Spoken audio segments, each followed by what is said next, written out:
प्रिय दोस्तों, आज की इस चिंतन यात्रा में हम आपका हार्दिक स्वागत करते हैं। मैं दिनेश्वर माली यूट्यूब चैनल से जुड़े हुए सभी श्रोताओं का, दर्शकों का तहे दिल से स्वागत करता हूं और हार्दिक आभार व्यक्त करता हूं। आज की इस विचार यात्रा को आगे बढ़ाने से पहले मैं इस लाइव लोकेशन के बारे में आपको बताना चाहूँगा। हमारी मूल जन्मभूमि है गांव रोहिड़ा, और रोहिड़ा के ठीक 2 किलोमीटर दूर वासा गांव है। वासा गांव के पास में ही एक धार्मिक तपोस्थली है, तीर्थ भूमि है, जिसका नाम है जाबेश्वर महादेव। और जाबेश्वर महादेव के पास में वहीं पर एक तालाब का मनोरम्य नज़ारा आपको इस चलचित्र में नज़र आ रहा है, जहां पर कमल के फूल खिलते हैं और बारिश के मौसम में इस हरे भरे तालाब का, पानी से भरे हुए तालाब का अनुपम नज़ारा जो देखते ही बनता है और प्रकृति की अद्भुत छटा के दर्शन होते हैं। आइए आज इसी लाइव लोकेशन से हम विचारों की इस विचार यात्रा को और चिंतन यात्रा को आगे बढ़ाते हैं। जीवन में प्रति व्यक्ति सफल होना चाहता है, सुखी होना चाहता है, संपन्न होना चाहता है, आगे बढ़ना चाहता है। दुनिया के हर व्यक्ति का एक ही लक्ष्य है।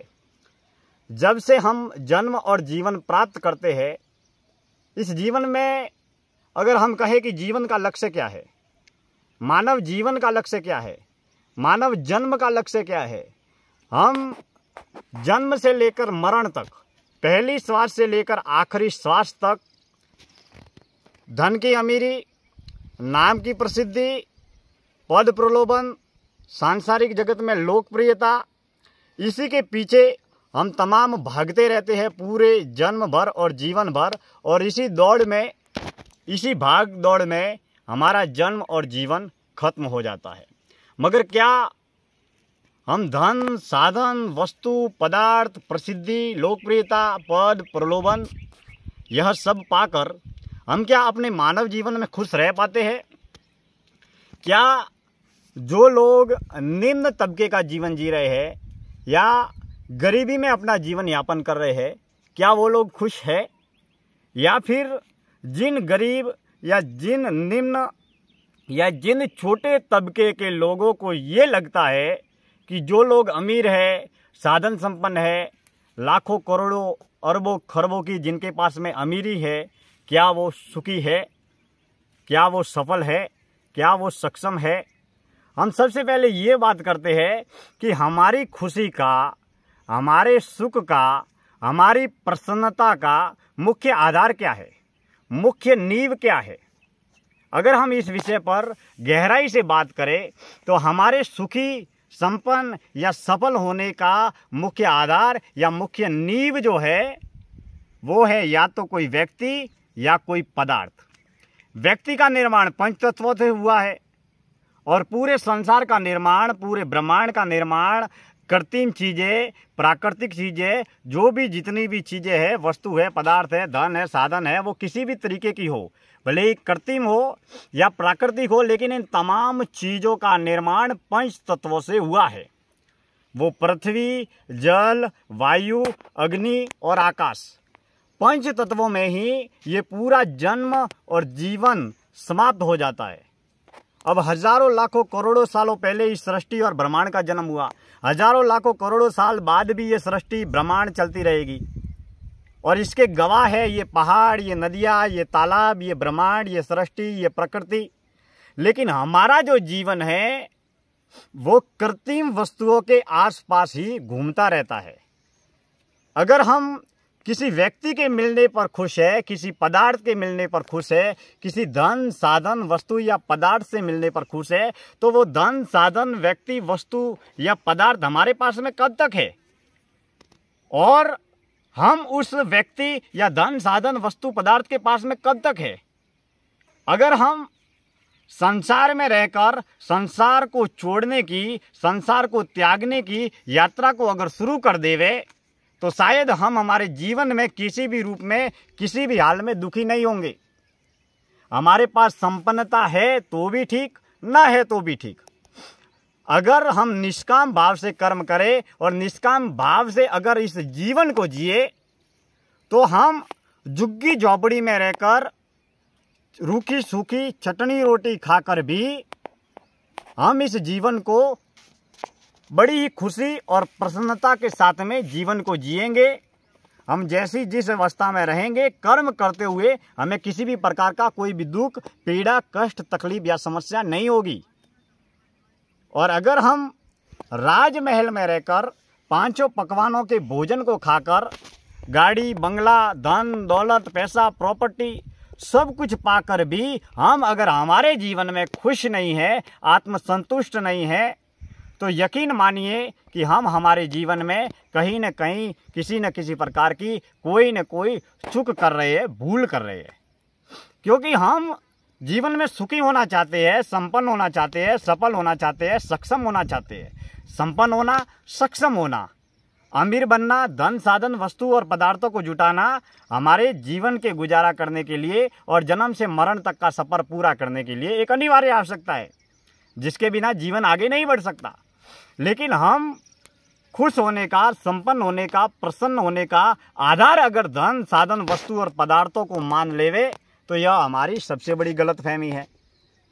क्योंकि संसार तो हजारों लाखों करोड़ों साल से चल रहा है और आगे भी हजारों लाखों करोड़ों साल तक चलता रहेगा। ये बहती धारा है जिसमें हमारा जन्म और जीवन तो मात्र 50 साल, 60 साल, 70 साल, 100 साल का है।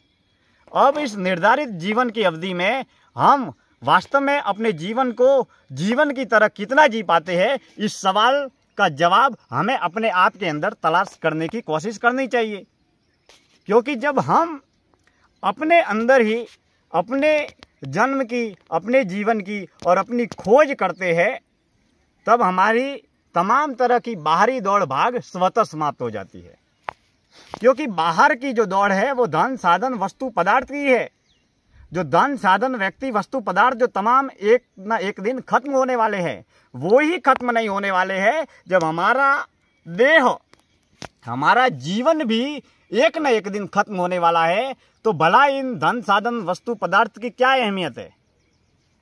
आज से 100 साल पहले, 50 साल पहले, 150 साल पहले, 500 साल पहले, 1000 साल पहले हमारे पूर्वजों ने, हमारे दादाओं ने, परदादाओं ने या हमारे अतीत में गुजरे हुए लोगों ने हजारों, लाखों, करोड़ों, अरबों, खरबों रुपयों की हवेलियां बनाई।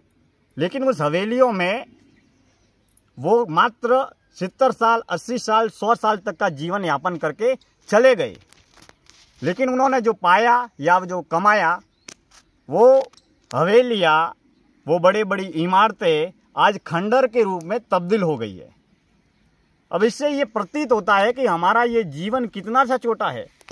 और इस छोटे से जीवन में हम अगर अपने अंदर, अपने मन, बुद्धि, दिल, दिमाग में राग, द्वेष, ईर्ष्या, जलन, नफरत, अहंकार का घर बनाकर हम अपने जीवन को रखते हैं, तो कहीं न कहीं हम अपने आप के साथ में बहुत बड़ा धोखा कर रहे हैं। क्योंकि देह में बह रही अदृश्य रूप से चेतना शक्ति, प्राण ऊर्जा, आपकी आत्मा जब तक देह में है, इस पंच तत्वों के पुतले में है, तब तक आपके लिए समय है, एक अनमोल अवसर है कि इस देह को सात्विक कार्यों में लगाकर, सत कार्यों में लगाकर, पूजा में लगाकर, साधना में लगाकर, भक्ति में लगाकर, सात्विक कर्मों में लगाकर आप अपनी आत्मा का आत्मकल्याण कर सकते हैं। आप अपनी चेतना शक्ति का उत्थान कर सकते हैं। ये मानव जन्म और मानव जीवन में आपको एक अनमोल अवसर मिला है। लेकिन यह अनमोल अवसर पशु, पक्षी, जीव, जंतु, जानवरों को नहीं मिलता है। आत्मज्ञान प्राप्त करना, ईश्वर की राह पर आगे बढ़ना, सत्कर्म प्राप्त करना, आत्मकल्याण करना, आत्म जागरण की राह पर आगे बढ़ना इत्यादि विषयों पर कोई भी पशु, पक्षी, जीव, जंतु, जानवर नहीं सोच सकता। क्योंकि उनकी जो सोच है, उनकी जो विचार है, उनकी जो बुद्धि है, वो देह भाव या पशु तल तक ही सीमित है। लेकिन जो मानव मात्र है या इंसान है, उसको ये खबर है कि हमारा जन्म और जीवन किसके लिए मिला है।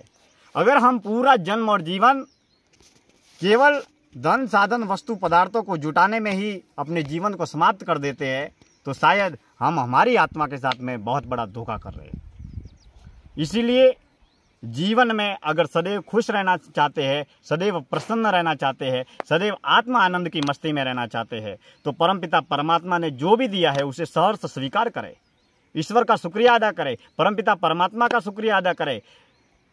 पशु है, पक्षी है, जीव है, जंतु है, जानवर है, आपके आसपास में तालाब है, नदियाँ है, झरने हैं, पेड़ है, पौधे हैं, जितनी भी प्रकृति प्रदत्त जो भी चीज़ें हैं उनका शुक्रिया अदा करें, ईश्वर का धन्यवाद देवे और कृतज्ञ रहे। और आपके आसपास में, घर में, परिवार में, रिश्तेदारों में, मित्रों में, दोस्तों में जो भी लोग हैं उनके प्रति सेवा, दया, करुणा, परहित, परोपकार का भाव आप जितना रखेंगे उतना आपके अंदर आत्म आनंद की अनुभूति होगी। क्योंकि जीवन पानी के बुलबुले की तरह है, एक लहर की तरह है जो एक न एक दिन खत्म हो जाएगा और इसके बाद में आपके साथ में कोई किसी भी प्रकार से मौत की आखिरी अवस्था के वक्त सिवाय आपके कर्मों को छोड़कर आपकी प्रसिद्धि, आपकी लोकप्रियता, आपके पद, आपके प्रलोभन, आपका धन, आपके रिश्ते किसी भी रूप में, किसी भी प्रकार की कोई भी मदद नहीं कर पाएंगे। इसलिए समय है, अवसर है इस मानव जीवन को आगे बढ़ाने का, तो हम अपने जीवन का कल्याण करें और अपने आसपास में जो भी जितने भी लोग हैं यथासंभव सहयोग करने का प्रयास करें, सेवा करने का प्रयास करें। और केवल वाणी के माध्यम से, बातों के जरिए ही हम अच्छे होने या अच्छे बनने का प्रयास न करें। हम अच्छे कार्यों के माध्यम से, अच्छे चरित्र के माध्यम से, अच्छे संस्कारों के माध्यम से और अच्छे संस्कारों के जरिए हम अपने जन्म और जीवन को सफल बनाने का प्रयास करें। आज की इस विचार यात्रा में, आज की इस चिंतन यात्रा में इतनी ही बातें। हम विशेष रूप से अगली विचार यात्रा में अन्य विषयों को लेकर आपसे बातचीत करते रहेंगे, रूबरू होते रहेंगे और वाणी और विचारों के माध्यम से युवाओं को और समाज को जोड़ने की और जगाने की और आगे बढ़ाने की यात्रा सदैव आगे बढ़ती रहेगी। मैं दिनेश्वर माली आप सभी का तहे दिल से हार्दिक आभार व्यक्त करता हूँ। धन्यवाद।